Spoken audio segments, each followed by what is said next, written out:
Exactly 3 weeks since Wallabies and Brumbies star Pat McCabe was forced to call time on his career. Yet another neck fracture was the final straw. Greg Clark checked in on Patty this week to find out about life after rugby.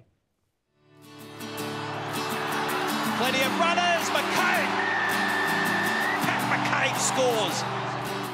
Well, Pat, take us through that moment in Auckland last month when you fractured your neck for the 3rd time. Did you know immediately it was serious?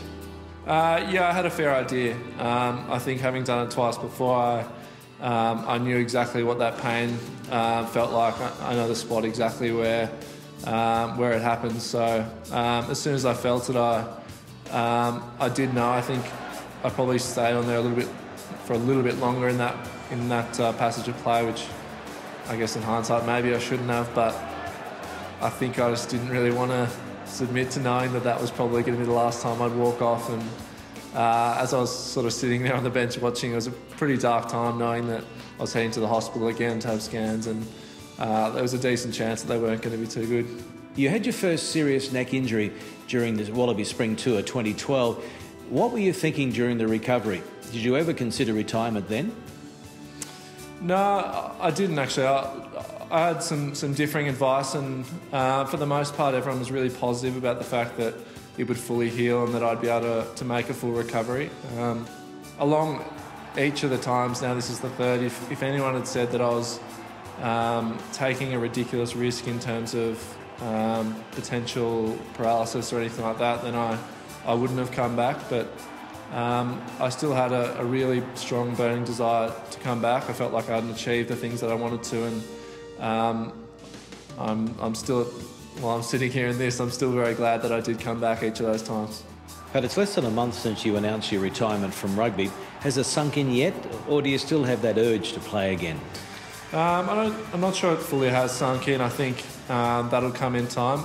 The urge to play, I think it'll always be there. I think I've watched plenty of games since then, so obviously it is a little bit tough to watch, but it was made easier in the fact that there wasn't really another choice. I knew if it ever happened again that was the end, so there's going to be no sort of ongoing thing of should I have tried to come back, shouldn't I have. There's really no option for that, so I can I guess walk away a bit easier knowing that that's ended and now it's time to move on. Kenya holding it now, giving it to Pat McCabe, and he goes straight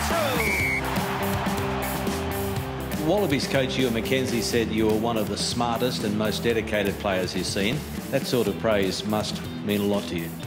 Yeah, it was sort of the week after the injury was pretty amazing. The number of people in the rugby community who reached out to me, who wished me well, who sent me messages, emails from all over the world, guys I'd played with, guys I hadn't.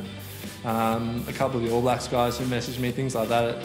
It really made me incredibly grateful to be part of the rugby community. What incredible people there are, from players to coaches to administrators. What sort of people are involved in the game.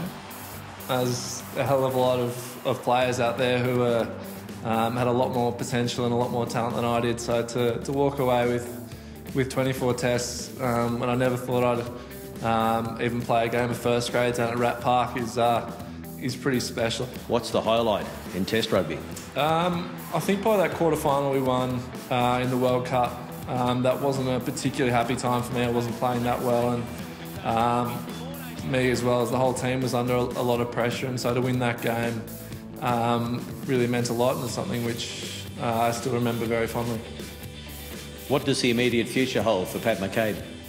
I've got about a year to go in a commerce law degree, so I'm going to be working in the Brumbies office for a while. So this is my new uniform, new jersey for the next, whoever knows how long. But I think the Brumbies have been great to me in that they're giving me a bit of commercial experience here, which is sort of what I want to do, finish off my degree and then work out what next.